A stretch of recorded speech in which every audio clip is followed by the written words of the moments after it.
A Anatomia da Esperança. A descoberta pela medicina moderna do poder da emoção no combate às doenças. Por Dr. Jerome Groopman. Tradução S. Duarte, editora objetiva, canal Le Conde. Caros ouvintes, caso gostem do que aqui é lido, por favor adquiram o livro. Caso gostem do meu trabalho, venham auxiliá-lo. Centavos farão muita diferença, seja via Pix, apoia seu vaquinha. Também é possível auxiliar o canal tornando-se um membro. Atualmente contamos com apenas 5 membros. Faça você também parte dessa comunidade. Ajude a fazer com que esse canal cresça. Por favor, peço encarecidamente. Também peço para que, por favor, curtam, compartilhem, comentem e inscrevam-se no canal, porque tudo isso gera diferença em termos de engajamento. E também é possível auxiliar o canal comprando livros que chegarão até mim pela lista de desejos da Amazon. Deixo os meus agradecimentos em especial à minha tia Ana Lúcia, que me emprestou este livro que agora leio. Muito obrigada pela presença. Capítulo 3. O direito à esperança. Certa tarde no verão de 87, com minha carreira já mais adiantada, fui visitar outro colega doente como havia visitado Richard Keyes.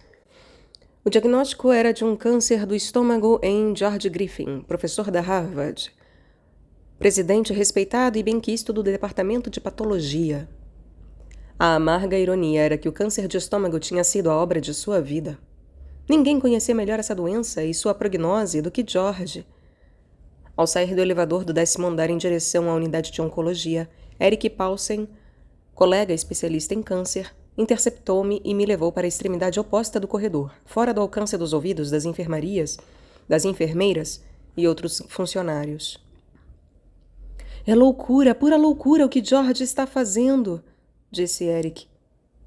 Ele fizera questão de receber tratamento agressivo, combinando altas doses de quimioterapia com radiação intensiva, apesar da ausência de qualquer indício de que essa terapia tóxica fosse capaz de alterar o resultado fatal de um câncer avançado como o dele. Nem Eric nem eu trataríamos normalmente dessa maneira um paciente com aquele prognóstico. Mas nós não estávamos cuidando de seu caso. Um oncologista antigo da geração de George havia sido chamado. Eu não tinha explicação. Disse a Eric que eu também não podia imaginar por que motivo ele havia escolhido aquele caminho e aparentemente havia convencido o oncologista a segui-lo também. Depois que Eric se foi, fiquei meditando. A escolha feita por George de um tratamento agressivo não apenas parecia um esforço desesperado, obstinado e, em última análise, inútil para resistir ao inevitável, mas também demonstrava uma contradição total ao que ele era e à sua atitude em relação à vida e à morte. Mais do que qualquer outro especialista médico, os patologistas compreendem a inescapável realidade da morte. O patologista é quem conduz às autópsias, removendo um a um o fígado, os rins, o coração, o cérebro. É ele quem se senta diante do microscópio examinando o universo interior de vasos sanguíneos, músculos, nervos e glândulas que fazem de cada órgão o que ele é. Nenhum médico tem mais intimidade com nossa substância, e cada órgão ou tecido que o patologista estuda serve de testemunho palpável de que somos materiais e mortais.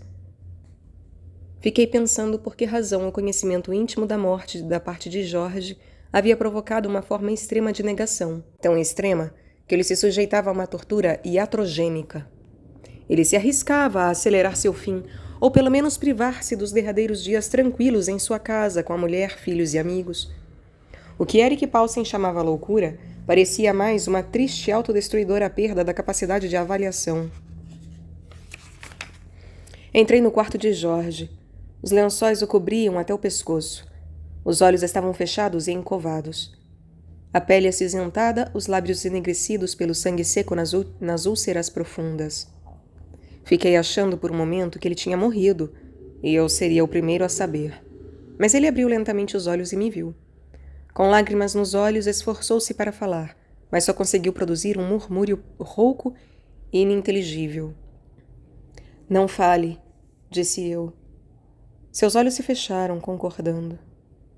Ele sofrera um grave efeito colateral do tratamento, essencialmente uma queimadura no canal alimentar. O tecido delicado dos lábios e do reto estava ressecado, ulcerado e sangrando. As últimas medidas para alívio foram a morfina e os fluidos intravenosos. Passei uns poucos minutos no quarto. Preocupava-me porque Jorge poderia querer iniciar uma conversa devido à sua natural gentileza e ficar ainda mais exaurido. Quando eu normalmente saía de uma visita como aquela, costumava falar ao paciente sobre a importância de continuar a lutar contra o câncer para sair curado. Encorajava dessa forma as pessoas com leucemia, linfoma, câncer testicular e outros tumores malignos passíveis de cura, apesar da gravidade. Às vezes a dor e o sofrimento causados por essas doenças e seu tratamento pareciam uma descida ao inferno. Como médico, eu sabia que naqueles casos havia uma saída possível, e que se o paciente conseguisse suportar o severo tratamento, a leucemia, o linfoma e o câncer dos testículos poderiam ser erradicados e a vida restaurada. Eu aprendera em meus anos de prática que o papel do médico era sempre manter essa saída diante dos olhos do paciente, mostrar que era factível, uma possibilidade sem garantia, porém sem dúvida realista. Com mãos firmes e palavras fortes, o médico sustentaria o corpo e o espírito de seu paciente através das vicissitudes da terapia em direção ao portal da cura. Mas no caso de Jorge, essas palavras pareciam ocas, despidas de qualquer veracidade. Trariam apenas falsas esperanças, negando a realidade do câncer estomacal metastático, realidade que o próprio Jorge havia definido. Em vez disso, usei lugares comuns, dizendo que todos sentiam falta dele, que todos nós pensávamos nele e que em breve se sentiria melhor. Durante vários dias não parei de pensar em Jorge.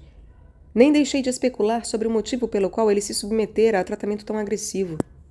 Queria ainda atribuir sua decisão a uma atitude de autonegação, comum entre pacientes em estado muito grave, mas essa não parecia ser uma resposta condizente com seu comportamento recente. 2 dias depois de saber do diagnóstico, ele havia encerrado suas tarefas clínicas, explicando ao diretor do hospital os motivos da desistência. Disse ao administrador principal exatamente quais eram suas probabilidades, o que o futuro lhe reservava. Seu tipo de câncer, afirmou, tornava improvável que pudesse viver mais do que 6 a 9 meses. A escolha do tratamento causava ainda mais perplexidade, porque ele não era apenas cientista, mas também pessoa de profunda fé. Descendia dos puritanos da Nova Inglaterra, e sua família havia emigrado para o oeste no início do século XIX, entre os pioneiros que chegaram à costa do Pacífico. A família Griffin se mantivera fiel a seu credo congregacionalista, e Jorge havia sido educado de maneira a considerar este mundo como um prelúdio para o seguinte. O corpo na mesa da autópsia era apenas um veículo temporário. A alma era imortal e buscaria reunir-se com Deus na morte. Jorge reconheceria prontamente que todos nós temos um temor natural à morte, mas sua fé em Deus e numa vida posterior aliviava esse medo. Teria sido o oncologista que supervisionava o caso quem o persuadira a seguir naquele tratamento agressivo? Parecia improvável. Jorge conhecia o terreno clínico melhor do que qualquer outra pessoa. E ninguém poderia enganá-lo com dados falsos ou promessas infundadas. Não, ele mergulhara por sua vontade nesse abismo de sofrimento, que somente terminaria com sua morte. Procurei substituir as terríveis imagens da visita naquela tarde pelas lembranças de George Griffin em plena saúde. Aos 61 anos, homem rijo e de altura mediana, com cabelos grisalhos escasseando e feições bem definidas, vestia-se discretamente e se comportava sem alarde. Seu grande prazer eram as viagens que suas pesquisas lhe proporcionavam. Havia se aventurado nos cantos mais remotos da Ásia para estudar a epidemiologia do câncer de estômago, procurando os fatores genéticos e ambientais que faziam alguns povos sofrer dessa doença com mais frequência, enquanto em outros a moléstia era rara. Havia feito amizade com colegas pesquisadores e tornara-se perito nas culturas deles. Tinha especial interesse pela Coreia e pela China rural, interesse que aumentou quando, após a morte da mulher, de câncer de cólon, ele se casara com Eunha, patologista coreana. Jorge era muito estimado no hospital. Eu normalmente assistia às conferências dele sobre patologia. Ele ouvia com extrema atenção a opinião de cada médico sobre casos complexos e controvertidos, e depois de que todos davam seu parecer, analisava conscienciosamente todos os aspectos, construindo um raciocínio bem estruturado para um diagnóstico específico. Sua conclusão parecia não deixar dúvidas, e suas avaliações repousavam firmemente sobre fatos. Os médicos do quadro do hospital, como eu, fazíamos questão especial de estar presentes nas conferências em que se debatiam casos de câncer do estômago. Jorge era capaz de explicar como ninguém, entre os professores da Harvard, as sutis nuances da doença, mostrando características da arquitetura do tumor específico do paciente que revelavam se seu comportamento seria indolente ou agressivo. Coloria suas dissertações com histórias interessantes a respeito de suas viagens. Falava de aldeias remotas nas montanhas sobre os noroestes da China e sobre cidades populosas nas bacias dos rios da Coreia do Sul, tecendo no meio delas a história médica do câncer gástrico. Frisava que sua obra jamais teria sido possível sem o trabalho dos predecessores durante o século anterior, que haviam encontrado peças do quebra-cabeça para explicar por que motivo algumas pessoas contraíam o tumor e outras não. Tampouco deixava de atribuir o crédito aos colegas que publicavam artigos importantes e mais avançados do que os dele próprio. Não havia um só fato ou hipótese sobre o câncer de estômago que Jorge não conhecesse, e seu conhecimento enciclopédico, à disposição de todos de maneira caracteristicamente direta, jamais deixava de nos impressionar. De maneira caracteristicamente discreta, jamais deixava de nos impressionar. Poucos meses antes, na primavera de 87, Jorge notara um gosto ruim na boca. Até mesmo pequenas quantidades de alimento ou de líquidos o faziam sentir-se inchado. Ele jamais tivera problemas digestivos e não perdera peso nem percebera a diminuição do apetite. Consultou o Dr. James Pearson, antigo clínico geral do hospital. O exame físico não mostrou anormalidades. Mesmo assim, os antiácidos aliviavam apenas temporariamente o gosto ruim. Certo dia, no almoço, após comer um pouco, Jorge vomitou. O Dr. Pearson pediu um exame com ingestão de bário. O bário é um líquido opaco, semelhante ao giz, que ao ser ingerido permite ao raio-x revelar o interior do estômago e do esôfago.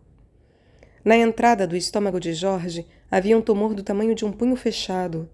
A tomografia mostrou um cacho de nódulos linfáticos em torno da massa, como luas em volta de um planeta.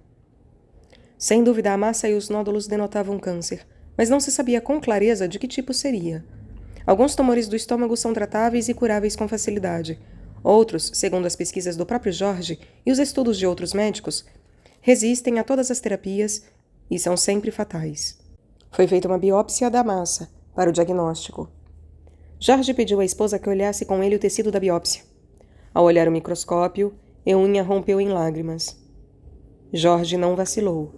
Havia camadas de grandes células distorcidas, muitas em meio ao processo de divisão. Algumas haviam passado além do revestimento do estômago e estavam invadindo os vasos sanguíneos e a parede muscular do órgão. Jorge fez uma pausa e depois disse com voz tranquila que se tratava de um caso clássico, de carcinoma indiferenciado. Não precisava acrescentar que era o pior tipo possível de câncer do estômago. O câncer do estômago é o segundo maior causador de mortes de câncer em todo o mundo e atinge cerca de 20 mil norte-americanos por ano. Os homens desenvolvem a doença mais frequentemente do que as mulheres, numa proporção de aproximadamente 2:1. Os fatores ambientais, especialmente certos alimentos e práticas dietéticas, parecem contribuir para a gênese da enfermidade. Entre estas estão as carnes em conserva e os peixes defumados ou salgados, muitas vezes sem refrigeração. Isso se percebe mais claramente em estudos de populações imigrantes que modificam seus hábitos alimentares. Por exemplo, as famílias japonesas que se mudam para o Havaí e conservam suas dietas tradicionais não apresentam declínio na elevada incidência de câncer de estômago, mas os japoneses que emigraram e passaram a ingerir uma dieta ocidental têm um risco significativamente menor. Da mesma forma, os imigrantes poloneses que moram nos Estados Unidos há 10 anos ou mais e que geralmente se adaptaram aos costumes norte-americanos mostram uma redução significativa do risco do câncer de estômago comparados com os poloneses oriundos das mesmas regiões, mas que ficaram na Polônia. Tanto nos grupos de japoneses quanto nos de poloneses, a ingestão de menor quantidade de alimentos preservados por defumação ou salgamento, como na moderna dieta americana, parece reduzir o risco desse tipo de doença. A genética também tem significação, e certas famílias parecem ser mais suscetíveis aos fatores dietéticos que provocam o câncer do estômago. A mais notável das famílias geneticamente afetadas foi a de Napoleão Bonaparte. Tanto o imperador quanto seu pai e seu avô morreram de câncer do estômago. Essa interação entre dieta e genética sugere que certas pessoas são menos capazes de dissolver os carcinogênicos ingeridos e anular seu efeito tóxico, que prejudica as células do estômago e as transforma em malignas. Os nitratos presentes nas carnes e peixes defumados ou salgados parecem ser os principais agentes carcinogênicos culpáveis. Animais de laboratório alimentados com dietas ricas em nitratos desenvolvem lesões cancerosas nos intestinos. Embora George Griffin houvesse viajado extensamente na Ásia, jamais havia preferido a alimentação dos países que visitava.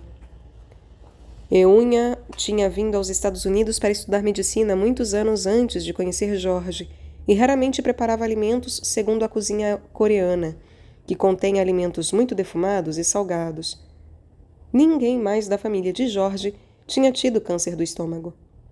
Embora o motivo pelo qual ele contraíra o câncer fosse um mistério, suas perspectivas eram brutalmente claras.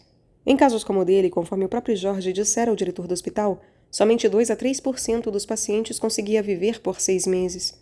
Aos 9 meses, a taxa de sobrevivência era menos de 1%.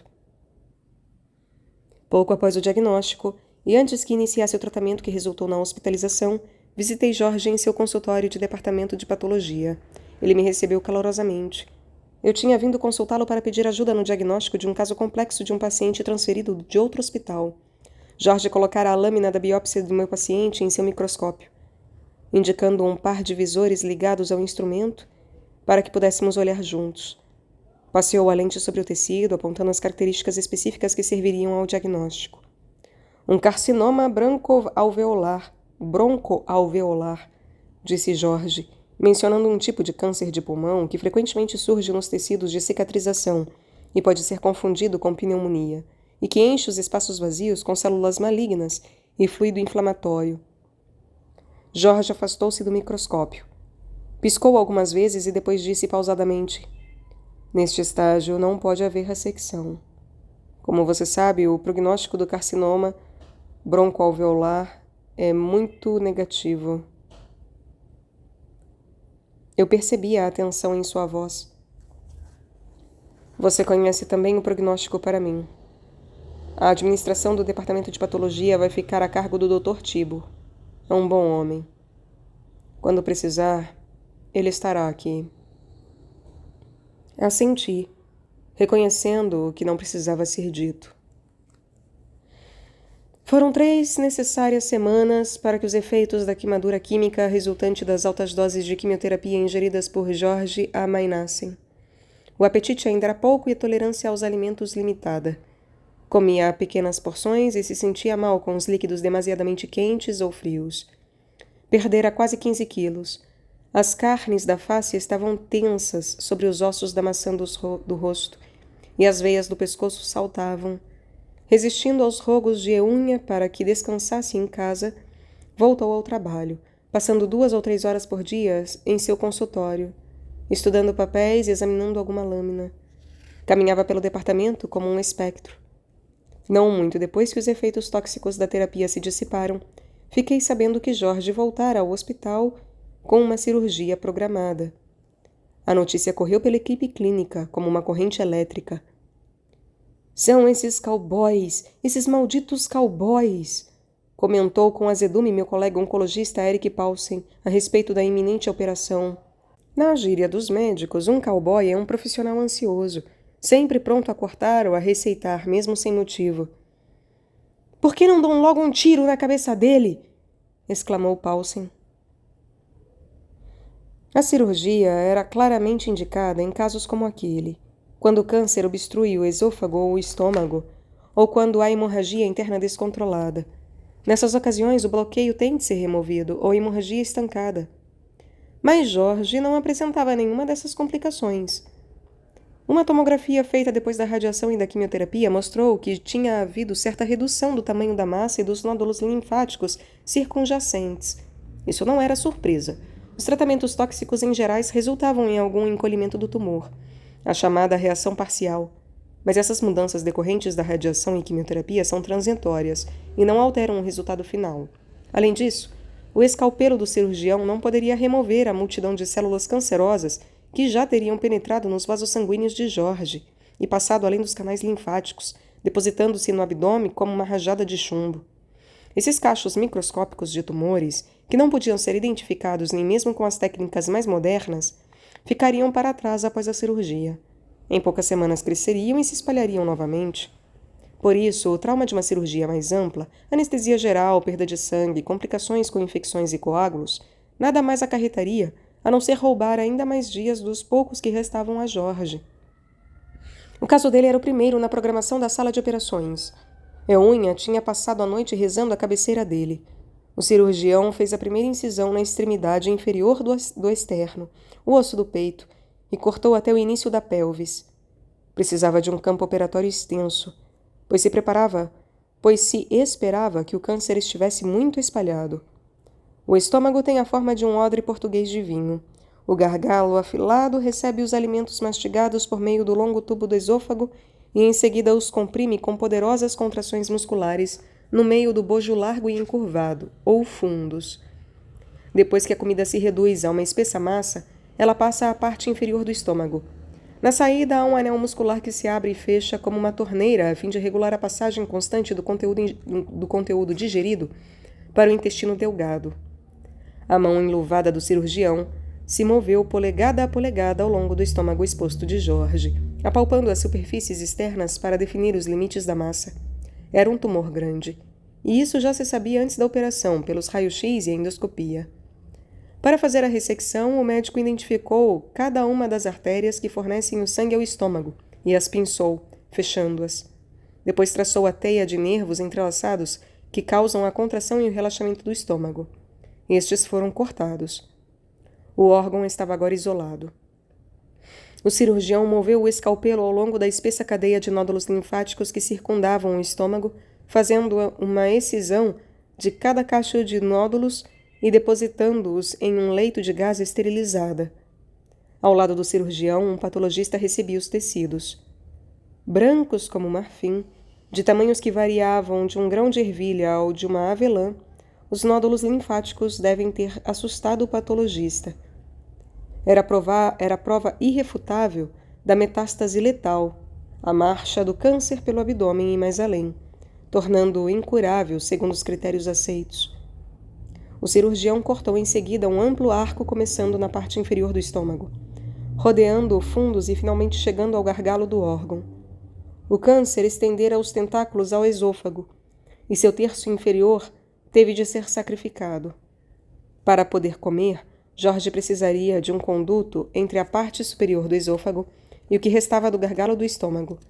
Por isso, o cirurgião tirou do abdômen um pedaço do intestino e ligou-o entre o restante do esôfago e do estômago para servir de canal substituto. Passaram-se 7 horas até que a cirurgia terminasse. Jorge perdeu vários litros de fluido durante a operação e saiu da sala com tubos de sangue, plasma e soro. Foi mandado diretamente à unidade de tratamento intensivo para monitoramento. Seus colegas de laboratório de patologia começaram a trabalhar com o tecido removido. O Dr. Tibor, chefe substituto do departamento, dirigia o exame. O estômago ficou aberto. A massa cancerosa era negra como carvão e sua superfície exibia profundas crateras.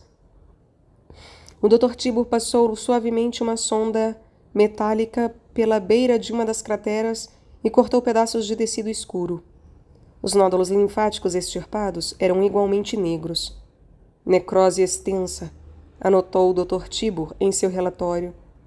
É um termo técnico que indica a morte do tecido, o que explicava a cor negra. A necrose era esperada após o tratamento, dadas as queimaduras que o estômago de Jorge havia sofrido com a quimioterapia e a radiação. O Dr. Tibor cortou o centro do tumor. Um sangue aguado e linfa escorreram do corte. O patologista cortou diversas fatias da massa, procurando ninhos de câncer vivo, mas não apareceu tecido viável. As seções do tecido necrosado foram preparadas e em seguida observadas ao microscópio. O Dr. Tibor esperava que partes do tumor fossem visíveis quando magnificadas ao microscópio. Mas as células cancerosas não apareceram.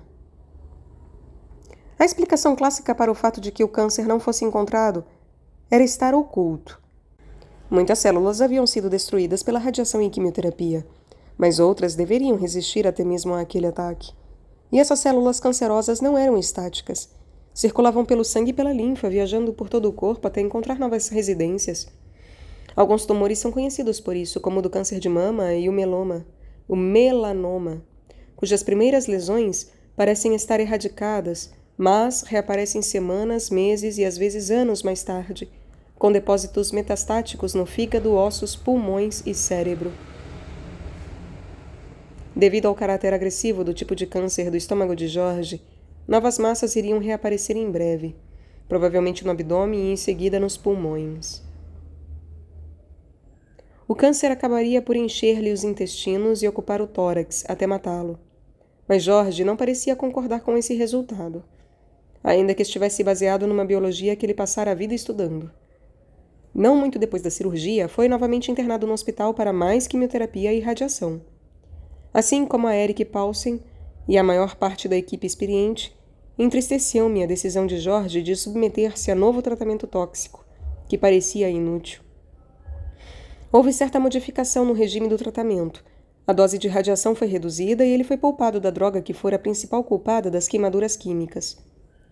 Pouco depois dessa segunda bateria de quimioterapia, fiz uma visita a ele. Foi também ao crepúsculo, quando a cacofonia do dia no hospital, as conversas dos médicos e enfermeiras, os passos de visitantes nos corredores, as macas rolantes gemendo nas passagens, havia cedido à vez ao murmúrio constante das luzes fluorescentes e os cliques dos monitores cardíacos e das bombas de infusão. Bati suavemente na porta de Jorge e entrei.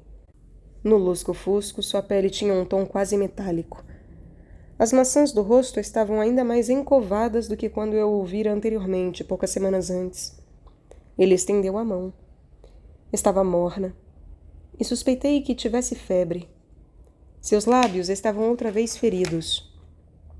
Um frasco estava preso a uma haste ligada à cama. Olhei o rótulo do frasco e vi que continha morfina. Eunha estava sentada junto à cama, com uma bíblia aberta no colo. Fechou o livro. Muita gentileza sua em vir aqui, disse ela com um sorriso suave. Vestia um talher azul marinho e seus fartos cabelos negros estavam perfeitamente penteados. Mas os olhos denotavam tristeza e as mãos seguravam com força a bíblia fechada. Abracei Eunha. Ela me disse que os efeitos colaterais esperados devido ao tratamento haviam se manifestado. A contagem de glóbulos do sangue se reduzira e o trato gastrointestinal estava outra vez inflamado e ulcerado por causa da quimioterapia. A dor fora constante até que ele finalmente não resistira e aceitara a morfina. Procurei me comunicar com Eunha com os olhos. Como médica, ela sabia a dolorosa verdade, como todos nós sabíamos. Para que continuar? Ela afastou o olhar. Se eu fosse o médico de Jorge, disse a mim mesma, chamaria a Eunha à parte e orientaria a conversação com discrição, mas com firmeza, para questionar a decisão dele de retomar a quimioterapia e a radiação. Não seria essa a missão do médico? Proteger o paciente até certo ponto, sua mulher também, do que parecia ser um obstinado declínio em direção a mais tratamentos inúteis? Tinha de haver um fim para aquela tortura, que não fosse a morte. Mas eu não era seu médico. Não tinha por que intervir. Assim, escondi minha frustração e pena, e disse a Jorge e Eunha que estava rezando por eles. Num frígido dia de dezembro de 2000, 13 anos após o diagnóstico do câncer de estômago em Jorge, eu estava sentado a uma mesa na lanchonete no átrio do hospital. Havia escolhido um lugar sob a claraboia, e o sol de inverno lançava um arco-íris indistinto sobre a superfície de aço inoxidável. Levantei-me para receber Jorge. Ele me cumprimentou calorosamente. Após a última fase do tratamento, ele e Eunha haviam se retirado para o sul do estado, em New Hampshire. Jorge levara quase um ano para conseguir tolerar alimentos sólidos sem sentir dores. Quando recuperou as forças, começou a viajar a Boston 1 ou 2 dias por semana, para consultas sobre casos controvertidos. Mas à medida que o tempo passava e o câncer não reaparecia, ele parecia estar curado. Resolveu então dedicar-se às atividades religiosas e comunitárias e a viajar com Eunha. Eu nunca havia conseguido reunir coragem para falar com ele sobre suas decisões. Era uma pessoa reservada, e eu não tinha certeza de como se desenrolaria um debate sobre o seu caso. Eu reconhecia que minha relutância se devia a mais do que preocupação pelos limites da privacidade. Um sentimento de culpa me perturbava. Junto com o restante da equipe clínica, havia considerado Jorge perdido. Ele não estaria vivo se nossas recomendações tivessem sido seguidas. Jorge escolheu judiciosamente sua refeição. Uma tigela de caldo de galinha com macarrão, algumas fatias de pão branco com manteiga e um copo grande de suco de maçã. Ainda era difícil digerir alimentos espessos ou fibrosos, explicou. O pedaço de intestino e o que restava de seu estômago não substituíam bem os órgãos normais. Era ainda esbelto, e o colarinho abotoado da camisa, tipo Oxford, mal encostava no pescoço. Mesmo 13 anos depois, ele não recuperara todo o peso perdido. Mesmo assim, os olhos eram animados, e a voz firme, e comeu com apetite o pouco que podia. Trocamos notícias sobre nossas famílias e alguns exercícios e alguns mexericos do hospital, até que chegou o momento de tratar do motivo do nosso encontro. Comecei pelo fim. Pelo outono de 87, logo depois da cirurgia radical e da segunda bateria de quimioterapia e radiação. Teria ele insistido nesse tratamento, ignorando as estatísticas e simplesmente afirmando a si mesmo que sobreviveria? Mesmo quando estava no pior momento, disse Jorge. Eu sabia exatamente quais eram as chances estatísticas. Nem por um instante tivera enganos ou ilusões. Ao voltar do hospital para casa durante os últimos dias do outono, achou que em breve morreria. Ele e Eunha eram jardineiros ávidos, e ele lhe pediu que fosse comprar bulbos de narciso. Débil como estava, Jorge os plantou pessoalmente. Os narcisos floresceriam na primavera seguinte. Eu disse a mim mesmo, talvez eu os veja em flor, mas é possível que não. Nesse caso, irão para meu túmulo. O rosto de Jorge denotava calma e expectativa. A mensagem era que eu falasse com igual franqueza. Você sabia que eu e praticamente toda a equipe médica discordávamos do tratamento? Sabia, disse Jorge com uma pausa grave. Conheço todos os argumentos de um caso como o meu. O tratamento causaria sofrimento inútil para mim e para a família. Além disso, a sociedade gasta dinheiro com uma pessoa condenada. Apertou os olhos. Acho esses argumentos condescendentes. Já achava antes de ficar doente. A maioria dos pacientes, na verdade, não compreende o que está acontecendo. O quanto a prognose é negativa, porque seus médicos não lhes revelam as probabilidades. Ao contrário, o curso normal da doença costuma ser descrito em termos oblíquos ou enganosos. Eu naturalmente compreendia com toda a clareza as chances que tinha. E tinha o direito de fazer a escolha que fiz. Mesmo que minha vontade não prevalecesse, e eu não esperava superar a doença, era a minha única chance. Eu queria muito viver, e por isso tinha de lutar. Assim poderia dizer a mim mesmo que havia tentado, que havia feito tudo o que era possível, e não me arrependeria. Sua atitude era libertária, colocando claramente o indivíduo como árbitro final do seu destino. Ela representava uma certa forma de esperança. A esperança de ser suficientemente forte para não ceder, para ter a decisão e a energia para lutar, apesar de saber que havia pouca probabilidade de sobrevivência. Reunir a vontade para enfrentar o inimigo e a força para sustentar a batalha era em si mesmo uma forma de vitória. A rendição se daria segundo as condições estipuladas por Jorge, em hora e lugar escolhidos por ele. Percebi o quanto eu estivera mal informado. Depois que resolvi lutar, continuou Jorge, pensei em meus antepassados. Eram pioneiros que embarcaram numa viagem perigosa e incerta. A maioria sabia que pereceria no caminho, mas persistiram. E a fé, hein? Como o influenciou? Perguntei. Recitei o Salmo 23 antes, durante e depois de cada tratamento. Ele falava de maneira direta e maravilhosa a meu calvário. Recordando o Salmo, ficou ainda mais clara para mim a forma pela qual Jorge havia lutado. Há poucas palavras que resumam tão bem a coragem e o conforto proporcionados pela fé. O Senhor é meu pastor. Nada me falta. Ele me faz deitar em verdes pastagens. As águas do repouso me conduz. Ele me reanima. Por caminhos retos me conduz, para a honra de seu nome. Mesmo se eu caminhar por um vale de sombras e de morte, não receio mal algum, pois estás comigo. Teu bastão e teu cajado me dão segurança. Diante de mim fazes servir uma mesa, em face de meus adversários. Perfumas minha cabeça com óleo, minha taça transborda. Sem dúvida, a felicidade e a misericórdia me acompanharão todos os dias de minha vida, e habitarei para sempre a casa do Senhor.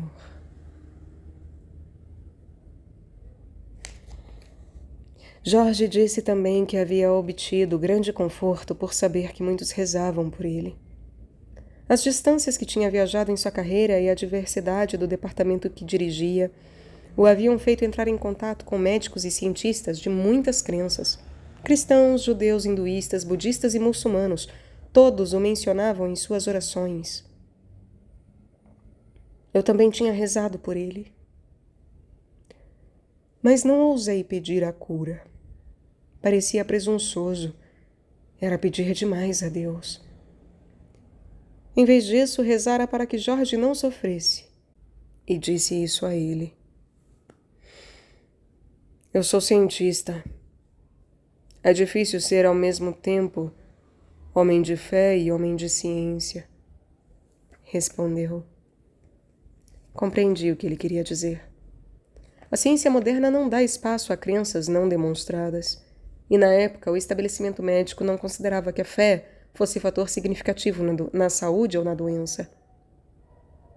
Mas, como explicou Jorge, Eunha tinha pedido mais a Deus. Ela tinha a intuição de que eu ficaria curado. Eu não. Minha sobrevivência a fez aumentar sua devoção, ficar quase mística. Ela sempre esteve convencida de que eu viveria. Mas isso era cientificamente mais remoto, muito remoto. Como você, eu não achava que acabaria da maneira que acabou. Mas então, como é possível afinal entender o seu caso? É um milagre médico, disse Jorge acentuando a palavra médico. O que significa é que até mesmo os cânceres mais rudes e agressivos podem às vezes ser detidos. Raramente isso acontece, e o que temos para combatê-los é cruel e tóxico. Mas, às vezes, as terapias primitivas funcionam. É claro que, como cientista, quero explicar o inexplicável, quero saber o porquê. E se pudermos responder a essa pergunta, talvez algum dia possamos criar novas terapias com esse conhecimento e tornar habitual o que parece ser miraculoso. Jorge me disse que depois de sua cura visitou durante vários anos os pacientes do hospital que iam perdendo a esperança. Era uma inspiração para eles. Sua sobrevivência lhes mostrava que existe uma incerteza inerente no comportamento das piores doenças. Mas a esperança que Jorge esperava gerar ia além dessa verdade clínica. Ele procurava ajudar as pessoas a fazer as escolhas dirigidas às suas próprias necessidades, desejos e crenças particulares. Como aprender em sua luta? Essas escolhas eram frequentemente feitas por meio de referências às pedras fundamentais da herança e da fé de cada um. Em seu caso, foi a mistura do puritano com o pioneiro. Foi uma busca de liberdade, ao mesmo tempo a liberdade de um corpo acorrentado pela doença e a liberdade do espírito para afirmar sua dignidade ou para chegar a algum nível de controle sobre a própria vida. O salmo citado por Jorge é uma referência para muitos de nós. Somente em tempos recentes compreendi que seu poder provém em parte da maneira sutil com que é evocada a presença de Deus nos momentos de necessidade. Essa compreensão litúrgica veio do rabino da minha sinagoga, William Hamilton, que me mostrou que o salmo sugere duas cenas muito diversas. A primeira é idílica, pastagens verdes e águas tranquilas. A segunda é angustiante, o Vale das Sombras da Morte. No cenário idílico, Deus está um tanto distante e é mencionado na terceira pessoa. Ele me conduz às águas em repouso. Mas depois há uma mudança abrupta na cena e na pessoa de Deus. Quando o salmista atravessa o Vale das Sombras da Morte, fala a Deus como tu. A mudança para o tratamento familiar indica que Deus veio para perto de nós. Tornou-se um companheiro constante, afastando os nossos temores, amparando-nos com o bastão e o cajado, nutrindo-nos na presença de nossos inimigos. A fé é mais poderosa quando Deus é percebido como próximo e pessoal. Oliver Wendell Holmes, médico, poeta e ensaísta de Boston, no século XIX, advertiu: cuidado para não retirar a esperança de outro ser humano. Um médico jamais deve colocar-se como juiz e passar uma sentença fixa de dias, semanas ou meses de sobrevivência, ainda que o paciente espere por isso. A advertência de Holmes raramente é seguida. Foi preciso que George Griffin me ensinasse que a onisciência a respeito da vida e da morte não faz parte do domínio do médico. Um médico jamais deveria considerar uma pessoa perdida a priori. No momento do diagnóstico inicial, fechar opções e negar escolhas é prematuro e clinicamente errado. Isso ficou muito claro para mim durante as últimas décadas devido a outras curas miraculosas que presenciei. Eva Schumer era uma matrona mal-humorada, com um sentido telúrico de humor e gosto por apostas altas no jogo de pôquer. Sou uma mulher durona, foi o que disse quando a conheci com uma voz rouca denotando décadas de fumo. Tinha um câncer de pulmão que se espalhou do lugar de origem através do tecido rendado do órgão. Um cirurgião removeu o tumor e o tecido circundante da melhor maneira possível, mas não houve excisão completa. Expliquei a ela que a quimioterapia e a radiação poderiam retardar o crescimento do câncer durante algum tempo, mas não eram curativas.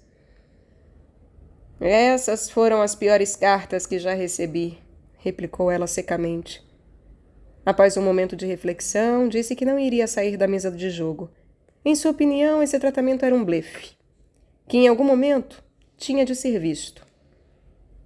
Acolhi com elogios sua bravura, como sinal de força de vontade e resistência.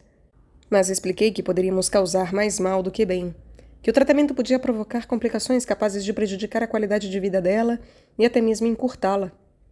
Ela insistiu em prosseguir. Durante mais de meio ano, teve náuseas, vômitos e perda dos cabelos e fadigas que duravam 2 semanas a cada mês. Mas o tumor encolheu constantemente, até que nem as tomografias mais sensíveis conseguiam detectá-lo. Nunca mais reapareceu. Eva morreu não há muito tempo, em idade avançada, quase 20 anos depois que a conheci. Os cabelos estavam ainda tingidos de vermelho brilhante, e os filhos ainda se preocupavam com seu gosto temerário pelo jogo. Catarine D'Angelo é outra pessoa cuja doença não parece ter lido os livros de medicina. Em 86, ela contraiu um tipo de câncer de mama denominado inflamatório, o que quer dizer que as células cancerosas se infiltram amplamente no tórax através da pele, irritando os tecidos e fazendo a pele ficar de um tom vermelho-carmim. A sobrevida em caso de câncer inflamatório da mama é, em geral, de 1 a 2 anos. Catarine foi tratada como Eva, com paliativos e radiação local a fim de conter o câncer que lhe tomava o seio. Receitei também tamoxifena, pois o tumor era sensível ao estrógeno. Catarine compartilhava minhas modestas expectativas. Ela compreendeu que o tratamento poderia aliviar a dolorosa sensação de queimadura no peito e devolver-lhe um pouco de qualidade de vida, mas que provavelmente não a faria ganhar tempo de maneira significativa. A inflamação cedeu poucos meses após a terapia. Durante 7 anos, o tumor não cresceu, embora continuasse presente. Mais tarde, apareceu um caroço na axila. Era o câncer da mama. Trocamos a tamoxifena por outro agente hormonal, o Megace. A massa recuou durante vários anos e depois voltou a crescer. Receitei outro bloqueador hormonal, Arimidex. Isso permitiu outra pausa. Estamos brincando de esconder com ele, disse Catherine. O câncer nunca mais se inflamou na pele e nem a inflamou.